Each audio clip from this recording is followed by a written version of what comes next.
আসসালামু আলাইকুম আমার প্রিয় আপু এবং ভাইয়ারা, আপনারা সবাই কেমন আছেন? আশা করি কাছে এবং দূরে, দেশ এবং বিদেশে যে যেখান থেকে আমার আজকের ভিডিওটি দেখতেছেন, আল্লাহর রহমতে আপনারা সবাই অনেক ভালো আছেন। আমিও আপনাদের দোয়া এবং ভালোবাসায় আল্লাহ তাআলার অশেষ রহমতে বেশ ভালো আছি। প্রতিদিনের মতো চলে আসলাম নতুন আরেকটি ব্লগ ভিডিও নিয়ে। আমি হাসনা হেনা। তো আজকে আমি বাড়ি থেকে আসছি রাতের বেলা। রাতে এসে ঘুমাই পড়ছিলাম, অল্প কিছু রান্না বান্না করে খেয়ে নিয়ে। তারপরে সকালবেলা ঘুম থেকে উঠে আগে ছাদে গেলাম।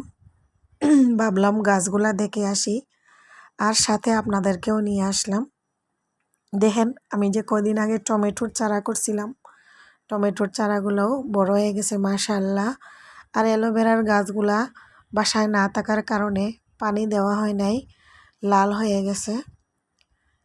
আর ডালিমের গাছে একটা মাত্র ডালিম আসছিল, ডালিমটাও মোটামুটি বড় হয়ে গেছে। দেখেন, কমলা গাছে কমলা ধরছে, কমলাগুলা মনে হয় পেকে যাবে, সময় হয়ে গেছে। কি সুন্দর কমলা, কিন্তু এগুলা খাওয়া যায় না, খুবই টক, এত চোকা, একদম লেবুর মতো।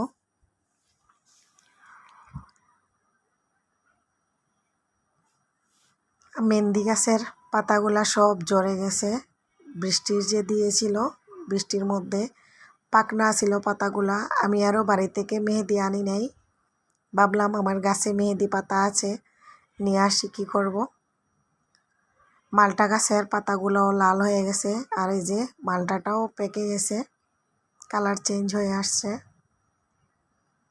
তো বাসায় না থাকলে আর কি যেটা হয়, গাছের নিচের মাটিগুলো একদম সাদা সাদা হয়ে গেছে। কি সুন্দর ফুল আসছে কলমি শাকে। আর আমার কবুতরগুলো তো বিক্রি করে ফেলছি, যখন চুরে নিয়ে গেছিল। দামি দামি কবুতর চুরে নেওয়ার কারণে বাকি কবুতরগুলো বিক্রি করে দিয়েছিলাম, আর এক জোড়া কবুতর রাখছি।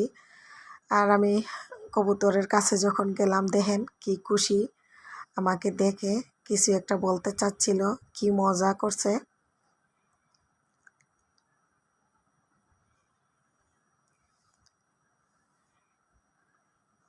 ওয়ালিদের বাবা রসমালাই নিয়ে আসছে চিটাগাং থেকে, আর আচার নিয়ে আসছে, আর দই। দইটা ডিপে থেকে আর নামাই নেই, যখন খাবো তখন নামাবো। রসমালাইটা নামাই রাখছিলাম। আর এই যে আচার, একটা আচার হলো মিক্সড আচার। এই আচারটা যখন খেয়েছি খুবই মজা লাগছিল। এটাতে হলো চালতার আচার।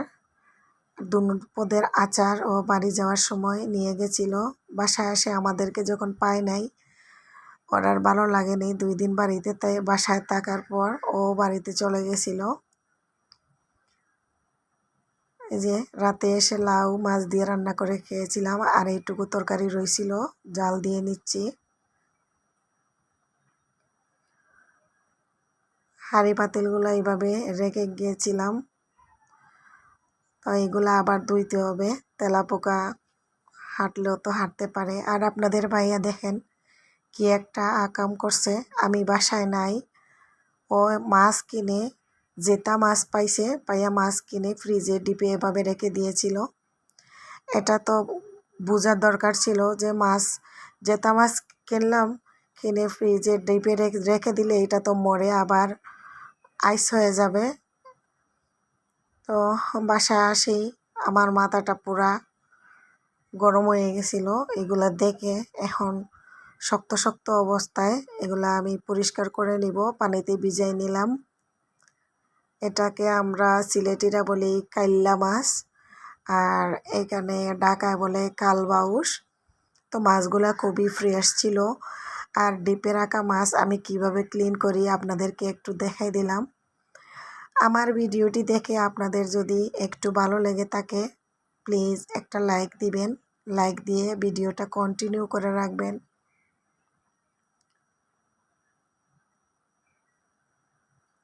মাছ কিন্তু এখনও শক্ত আছে, আমি মাছের আঁশটা ফেলে দিয়েছি, দিয়ে মাছগুলা শক্ত শক্ত অবস্থায় কেটে নিচ্ছি, তাহলে মাছের কোনো অংশ আর ছিঁড়ে যাবে না। তো কেটে আমি ডিপে রেখে দিব, আস্তে আস্তে খাবো। আমি যখন বয়স দিচ্ছিলাম তার আগে এই মাছ রান্না করে খেয়েছিলাম। মাছটা আসলেই খুবই স্বাদ এবং খুব মজা ছিল। মাছের মধ্যে একটা মিষ্টি মিষ্টি ভাব আছে। মাছের যে টেস্ট, ওই টেস্টটা পেয়েছি। এটা একদম মনে হইল যে দেশীয় কালবাউস মাছ।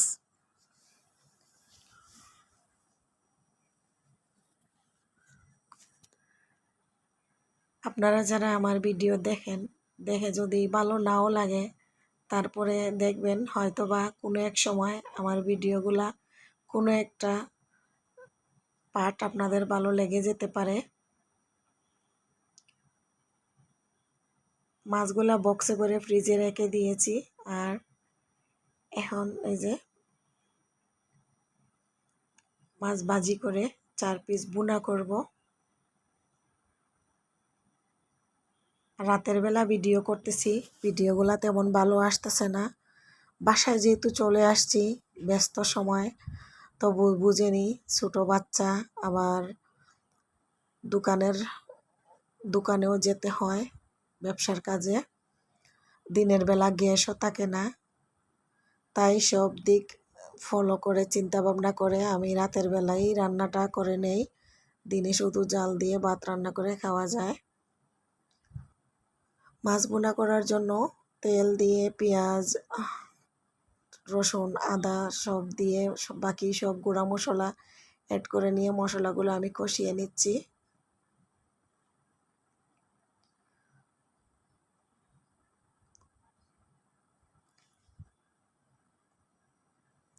রাতের বেলা কারেন্ট ছিল না, ফ্ল্যাশ লাইট জ্বালিয়ে রান্না করতেছি। জীবনটা খুবই কষ্টের, আর এই কষ্টের জীবনটা আমাদেরকে সব মেনে নিয়েই চলতেই হয়। বাড়িতে এত কারেন্ট যায় না, এখানে বাসায় যেরকম কারেন্ট যায় সারাদিনের বেলা মনে করেন কারেন্ট কতবার যে যায়, কতবার আসে, আবার রাতের বেলা 1-2 ঘন্টার জন্য চলে যায়। ঘরে টমেটো ছিল না, একটা টমেটো ছিল, আর কাঁচামরিচগুলোও শুকিয়ে গেছে ফ্রিজে, কারণ বেশ কিছুদিন যেহেতু বাসায় ছিলাম না। দেখেন আমার তরকারিটা, মাছ ভুনাটা মাশাল্লাহ সুন্দর হয়েছে আর মজাও হয়েছিল। এখন আমি আপনাদেরকে একটা মজার রেসিপি ভর্তা দেখাবো।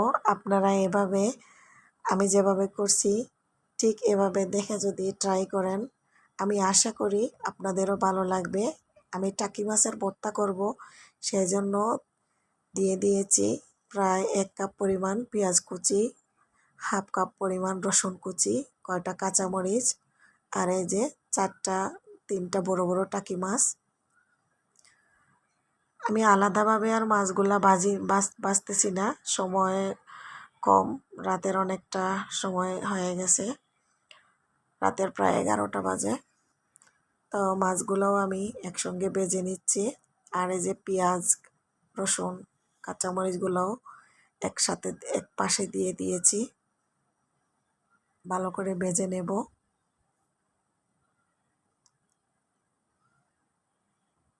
আমি যেভাবে আজকে ভর্তাটা করতেছি ঠিক একইভাবে আপনারা ভর্তা করলে দেখবেন খুবই ভালো লাগবে। যারা কখনো টাকি মাছ খান না তারাও টাকি মাছ খেতে পারবেন।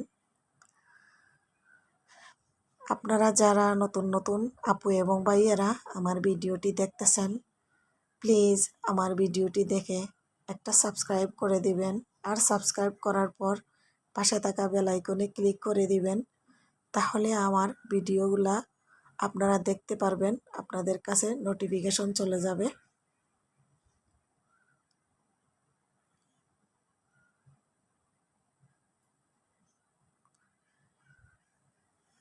আমার মাছগুলা ভাজা মোটামুটি হয়ে গেছে। এখন আমি মাছগুলা উঠাই নেব, উঠাইয়া কাঁটাগুলা ফেলে দিব, কাঁটা ফেলে আবার একসঙ্গে মিশিয়ে নেব। আর খাওয়ার ঠিক আগে আগে হাতের মাধ্যমে ডলে নিব আর কি।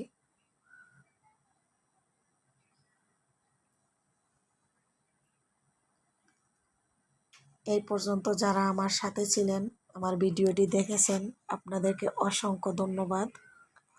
যে আপু এবং ভাইয়ারা আমার ভিডিও দেখে সাবস্ক্রাইব করে রেখেছেন, তাদেরকে তো ধন্যবাদ অবশ্যই দিতেছি। আপনারা সবাই ভালো থাকবেন। আল্লাহ হাফেজ। আসসালামু আলাইকুম।